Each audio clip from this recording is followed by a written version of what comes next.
First question I ask when we go on a date, are you going to delete everything off of your phone right now or no? And if they can't say yes, clicked, bye, done. I don't care. Granny's gotta go too. What's so special about you? Huh? I think that's a red flag. You know that's not going to work. No way. Good luck with that. 99.9% of men will never do that. They will never just drop every woman that they're talking to when they meet you. So I start talking to this new guy, we exchange numbers, and I ask him, oh, what are you doing this weekend? And he tells me he doesn't have any plans. Then he asks me what I'm doing this weekend, and I tell him, oh, I'm gonna be working. Pretty much like overnight, you guys know my schedule. And he says, oh, are you a nurse? Not exactly. Oh man, she grows onions. Them onions in the backyard. And you want men to take you as you are with your onions. You want men to marry you. You want men to date you as you are with your onions. You've sold so much onions to nations. Nah. And when we say we can't get such a person, oh, it's a crime. Oh man, we are not toxic people. You're telling me as women this is what we fought for? To go to work. To work. In any conditions. Impossible. Just saw a really disturbing TikTok about dating, which basically summarizes what's going on if you're dating in your late 20s, early 30s, mid 30s or whatever. It just basically said that the dating pool of men that are left, like straight men that are left, are struggling with avoidant attachments because all of the secure attachment guys are been in relationships and those women are not going to let them go. And the ones with anxious attachments, whether they're in relationships that they're happy in or not, they're going to stay because they're too anxious to leave. So what are we left with? Avoidant attachment. And it just makes so much sense. Like the dating the last few years has been wild roller coaster. I've learned so much, and what I've learned the most, being able to handle rejection and being able to move on and not settling for anything less than what I want. Because why would I settle for someone who's just kind of 1 foot in, 1 foot out? I'd rather be alone, and there's nothing wrong with that. So ladies, stay safe out there. I'll go with avoidant attachment because we start to look at relationships as a liability. I'm gonna make this one a little personal.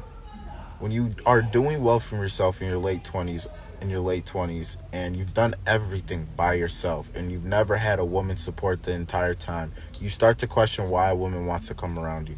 You start to think, hey, if I get in this relationship, it might drag me down a little bit because now you're going to ask me to hang out, be with you, instead of me working or me focusing on other things. So then you have to think about as, well, why do I want to be with this person? Does she love me like no other? Does she care for me like no other? Does she support me like no other and make me a better man? Because if you don't do any of that, then I don't need to be in a relationship and I'm going to continue my grind. The problem is so many women think there's value behind their looks, and to some of us men, it don't mean a thing. I want you to hear me clear.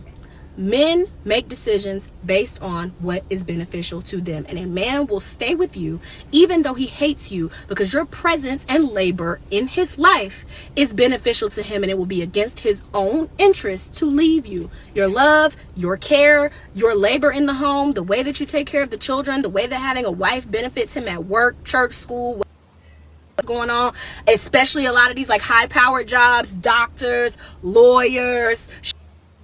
They need a wife because they cannot sustain a life on their own. They are getting free emotional and actual labor from you, and that is why they stay. So they would rather stay and have their interests served and hate you than actually be like, you know what, I actually kind of hate this. Being around her is causing me to feel insecure and causing me to feel stressed out, and this really wasn't a good decision for me, so I'm gonna leave because in good conscience I shouldn't be here taking advantage of this person. No, they're going to take advantage of you until they can find another person to fill those needs. That's why oftentimes when women are diagnosed with terminal illnesses, they're left by themselves. The men move on and find their partner before the woman even passes away. These are full of women with their men supporting them. A lot of the women are usually left alone. So you have to ask yourself, if I hated this person, I would leave. So why are they still with me? They're very self-serving people, which I don't necessarily think is a hugely bad thing. I think women can be more self-serving than they are, but men will stay with you and hate your because it serves their self-interest. Even if it's down to, I know I can come home and have sex with her sometimes. Or I know I come home mad and she's gonna coddle me and try to see what's wrong. Or I know I can come home and she will help me solve a problem. She'll help me with my business. She'll help me with my business plan. She'll help me study. She'll help me with my schoolwork. This woman has just proven as to why the divorce rates is skyrocketing. And the people fighting for divorce, 90% of those divorces are women. Why? Because they are the ones that will wake up the following day to say, I'm not happy and I want a divorce. Here, she's just demonstrated as men don't do that. Men don't wake up, oh, I'm not happy. Of course, it's life. You can't always be happy. But why is it always has to be attributed to marriage? So, men don't make emotional decisions. Yes, some do, but we make decisions objectively. We use our minds, not our emotions. If we are unhappy in a relationship, there are those bumps on the road. At some point, yes, we'll pass through that phase and we'll be happy again.